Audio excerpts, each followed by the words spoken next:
मंचावरील सर्व मान्यवर आणि उपस्थित सर्व माता भगिनी आणि बंधूंनो, 26 तारखेला देशाच्या लोकसभेची निवडणूक आहे। मी सर्वांना सांगतो, ही ग्रामपंचायतची निवडणूक नाही, ही जिल्हा परिषदेची नगरपंचायतीची निवडणूक नाही, ही विधानसभेची देखील निवडणूक नाही। भारताचा नेता कोण असेल, या देशाचं नेतृत्व कोणाच्या हाती द्यायचं याचा फैसला करणारी ही निवडणूक आहे।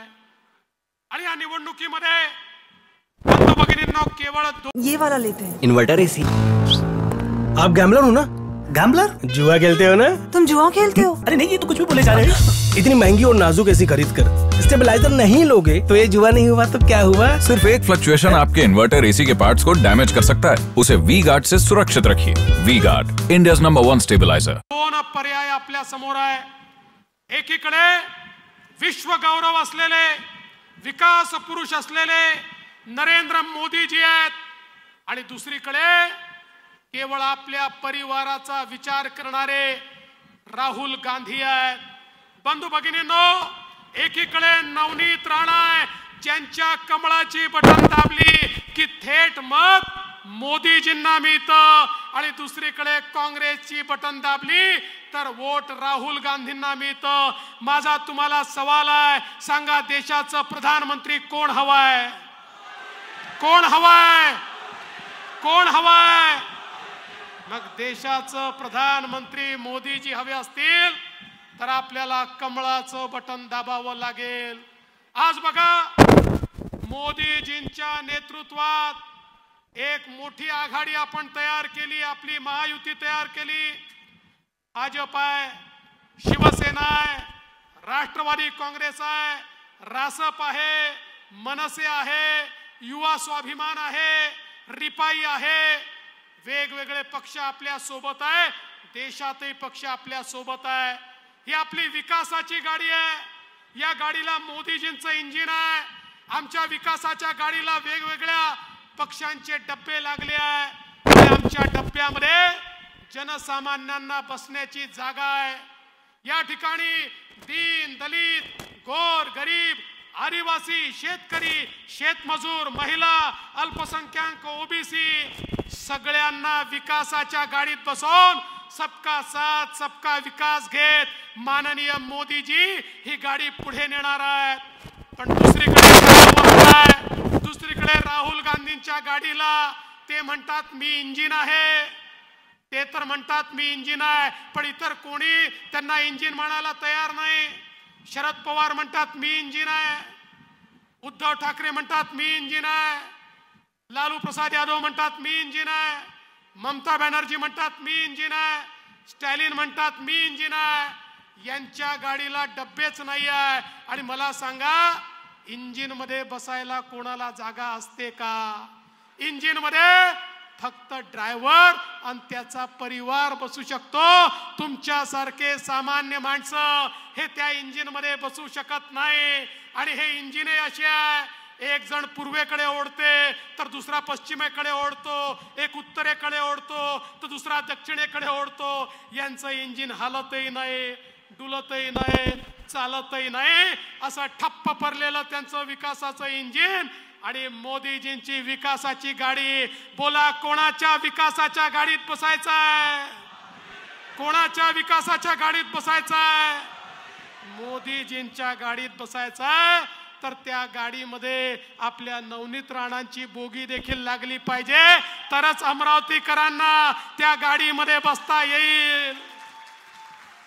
बंधू भगिनींनो, मोदीजींनी गेल्या 10 वर्षामध्ये 20 कोटी लोक जे झोपडीत राहत होते त्यांना पक्क घर दिलं।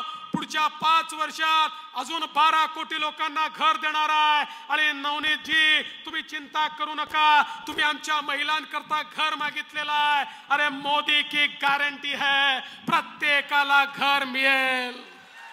ये राहुल गांधी की गॅरंटी नहीं है, ये मोदी की गॅरंटी है, प्रत्येकाला घर मिळेल। मोदीजींनी 55 कोटी लोकांच्या घरी शौचालय केलं, मोदीजींनी 50 कोटी लोकांच्या घरी गॅसचं सिलेंडर दिलं. मोदीजींनी 60 कोटी लोक ज्यांच्या घरी आया बहिणी हंडा घेऊन विहिरीवर जायच्या, नदीवर जायच्या, त्या माता भगिनींना 60 कोटी माता भगिनींना त्यांच्या घरामध्ये पाणी दिलं, शुद्ध पाणी दिलं. 80 कोटी लोकांना 2020 सालापासनं मोदीजींनी मोफत रेशन दिलं आणि मोदीजींनी सांगितलं पुढचे 5 वर्ष या 80 कोटी लोकांना पुन्हा मोफत रेशन दिलं जाईल, 1 पैसा कोणाकडनं घेतला जाणार नाही. मोदीजींनी आमच्या माता भगिनी या ठिकाणी आहेत, 85 लाख बचत गट तयार केले आणि 8 लाख कोटी रुपये हे बचत गटाच्या माध्यमातून आमच्या माता भगिनींकरता दिले. आणि आता तर मोदीजींनी सांगितलं बचत गटाच्या महिला जे काही तयार करतील त्याच्याकरता एअरपोर्टवर जागा राखीव, त्याच्याकरता रेल्वे स्टेशनवर दुकानं राखीव, त्याच्याकरता बस स्टँडवर दुकानं राखीव, सगळ्या सरकारी ठिकाणी आमच्या महिलांना त्यांच्या वस्तू बचत गटाच्या वस्तू विकण्याकरता त्या ठिकाणी जागा मिळणार आहे. कारण मोदीजी म्हणतात एक पुरुष जर पायावर उभा राहिला तर केवळ पुरुष पायावर उभा राहतो आणि महिला जर पायावर उभ्या राहिल्या तर संपूर्ण परिवार पायावर उभा राहतो. आणि म्हणून मोदीजींनी सांगितलं देशाला पुढे न्यायचं असेल तर माता भगिनींना सक्षम करावं लागेल. आज आमच्या तरुणाईला 55 कोटी रुपयांपेक्षा जास्त 55 कोटीपेक्षा जास्त लोकांना मुद्रा लोन मोदीजींनी दिलं. 10 लाखाचं लोन, कुठलंही तारण नाही, कोणी गॅरेंटर नाही, 55 कोटी लोक आपल्या पायावर उभे राहिले. आणि नवनीत ताई तुम्हाला सांगू इच्छितो या 55 कोटी मध्ये 31 कोटी महिला आहेत की ज्या आपल्या पायावर या ठिकाणी उभ्या राहिल्या आहेत. बंधू भगिनींनो, मोदीजींना या देशातल्या महिलांना अधिकार द्यायचा आहे आणि म्हणूनच मोदीजींनी सांगितलं आता तर आमच्या नवनीत ताई, आमच्या या ठिकाणी वहिनी भारसाकळे वहिनी आणि फार कमी महिला या ठिकाणी आमच्या आहेत निवेदिता ताई सहित. पण असं चालणार नाही. मोदीजींनी सांगितलंय प्रवीण भाऊ 2026 नंतर अर्धा मंच खाली करावा लागणार आहे, अर्ध्या मंचावर महिला बसवाव्या लागणार आहेत. कारण मोदीजींनी सांगितलं आता विधानसभेत 33% आमदार महिला असतील आणि लोकसभेमध्ये 33% महिला खासदार असतील. त्यामुळे महिलांना अधिकारिता देण्याचं काम हे मोदीजींनी केलं आहे. बंधू भगिनींनो, आज आमच्या शेतकऱ्यांकरता किसान सन्मान निधी मोदीजींनी सुरू केला.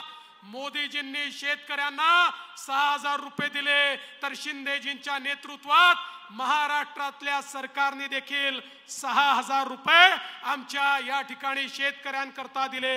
एवढंच नाही तर या वर्षी आमचा सोयाबीनचा शेतकरी, कापसाचा शेतकरी अडचणीत आला तर राज्याच्या सरकारने 4000 कोटी रुपये आमच्या शेतकऱ्यांकरता राखून ठेवले आहेत. निवडणूक संपल्यानंतर शेतकऱ्यांच्या खात्यामध्ये हे पैसे थेट त्या ठिकाणी दिले जाणार आहेत. बंधू भगिनींनो, शेत रस्त्यांचा विषय तुम्ही या ठिकाणी मांडला. मला सांगताना आनंद वाटतो, मला राज्याचा अर्थमंत्री म्हणून काम करण्याची संधी मिळाली तर माझ्या बजेटमध्ये मी नवीन योजना आणली आणि या योजनेमध्ये सर्व शेत रस्त्यांकरता निधी दिला. दुर्दैवाने इथे आता आपले आमदार नाहीत.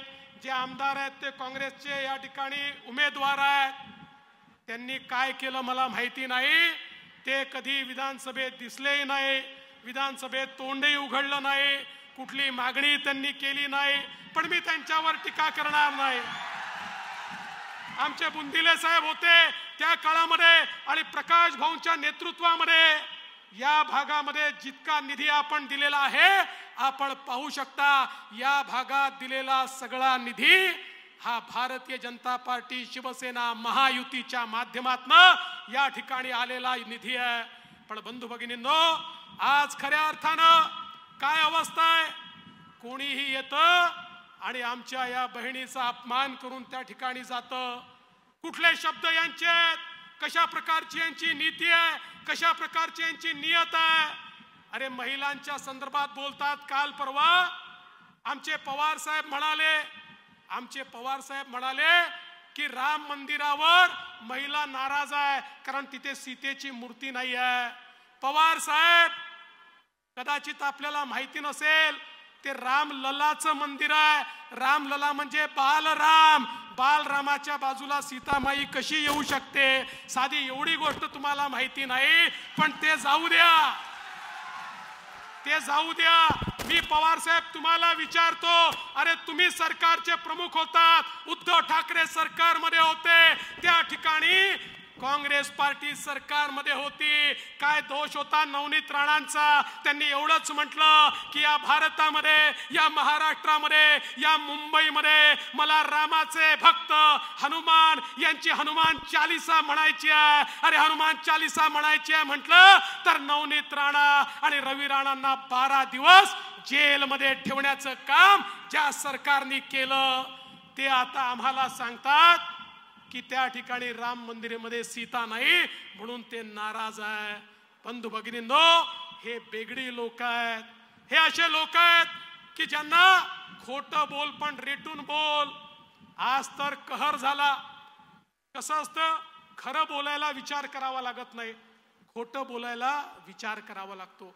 आणि एकदा खोटं बोललं की मग वारंवार खोटं बोलावं लागतं आणि मग कुठेतरी पोल उघडते. आज उद्धव ठाकरेंची पोल उघडली.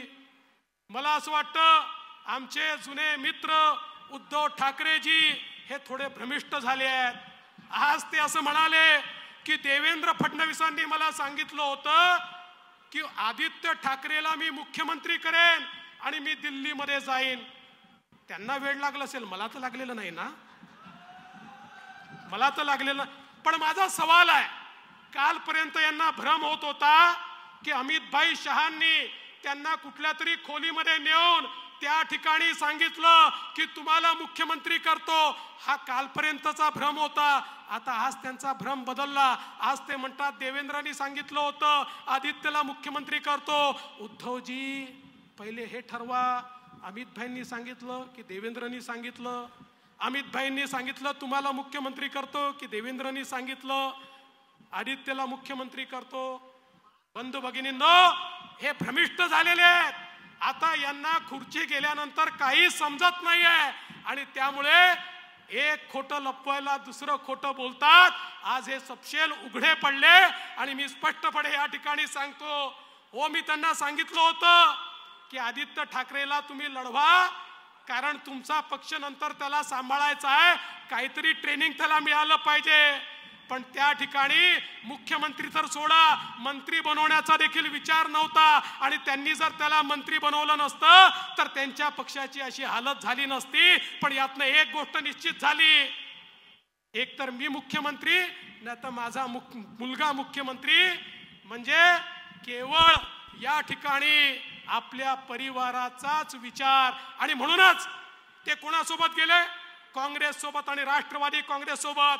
कारण काँग्रेसमध्ये सोनियाजींना राहुलजींचाच विचार, राष्ट्रवादीमध्ये पवार साहेबांना त्या ठिकाणी सुप्रियाताईचाच विचार आणि या ठिकाणी उद्धवजींना आदित्यचाच विचार. तुमचा विचार करणारं कोणी नाही, पण नरेंद्र मोदी असा व्यक्ती आहे, ना आगाय ना पिछा आहे, ना परिवार आहे ना घर आहे. 24 तास तुमचा विचार करतात. 24 तास आपल्या रक्ताचा कण कण, आपल्या जीवनाचा क्षण क्षण गरिबा करता खर्च करणारे माननीय नरेंद्र मोदी आमचे नेते आहेत. त्यामुळे या परिवारवादी पार्ट्या या कितीही एकत्रित आल्या तरी देखील नरेंद्र मोदींना पराजित करू शकत नाही.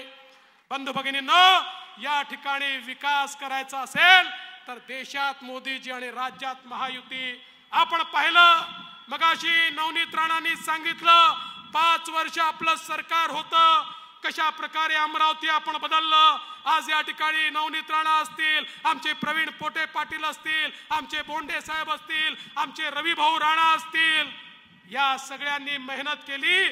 आज अमरावतीमध्ये एक टेक्सटाईल पार्क आम्ही मागच्या काळात केला. आता दुसरा टेक्सटाईल पार्क त्या ठिकाणी येतो आहे. पहिल्या पार्कमध्ये मोठ्या प्रमाणात रोजगार निर्मिती झाली, दुसऱ्या पार्कमध्ये त्याही पेक्षा जास्त रोजगार निर्मिती होते आहे. आणि या ठिकाणी मोठ्या प्रमाणात रोजगाराची निर्मिती करत असताना एक आधुनिक शहर आपण बनवायचा प्रयत्न करतोय. आणि प्रकाश भाऊ, तुमचं स्वप्न आहे आणि इथल्या सगळ्यांचं स्वप्न आहे की आपली जी झुकझुक गाडी आहे नॅरो गेजची, ती ब्रॉड गेज मध्ये गेली पाहिजे. आपण काळजी करू नका. आता या ठिकाणी ती झुकझुक गाडी ही बुलेट गाडी झाली पाहिजे. असं जे आपलं स्वप्न आहे ते स्वप्न ही येत्या काळामध्ये पूर्ण झाल्याशिवाय राहणार नाही. पण त्याकरता आपल्या नवनीतताईंना पाठवावं लागेल. 50% पैसे राज्य सरकार देईल, 50% पैसे मोदी साहेब देतील आणि या ठिकाणी आपण हे काम करून दाखवू. मी तुम्हाला एवढंच सांगण्याकरता आलो आहे.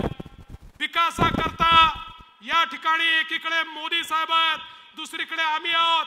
कुठेही पैसे कमी पडणार नाही आणि तुमचे स्वप्न पूर्ण करण्याकरता तुम्हाला या ठिकाणी खऱ्या अर्थानं स्वाभिमानानं जगता यावं. याकरता आपण सगळ्यांनी एकच निर्धार करा.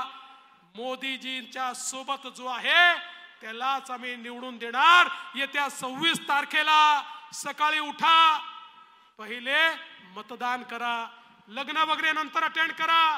कारण यावेळेचं मत हे भाजपा करता नाही आहे, यावेळेचं मत भारता करता आहे. भारता करता एक मजबूत भारत बनवण्याकरता मोदीजींसारखा मजबूत नेता आपल्याला हवा आहे आणि त्याकरता नवनीत राणा यांना दिल्लीत पाठवावं लागेल. ज्यावेळेस 400 पार खासदार मोदीजींकरता हात वर करतील त्यावेळेस अमरावतीचा हात नवनीत राणांच्या रूपानं त्या ठिकाणी उभा राहायला पाहिजे. एवढीच विनंती करतो आणि माझं बोलणं संपवतो. धन्यवाद.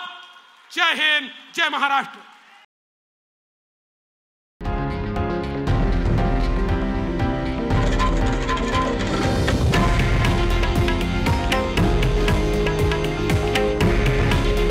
हे आहे देशातील नंबर 1 न्यूज नेटवर्क आणि आपण पाहत आहात TV9 मराठी.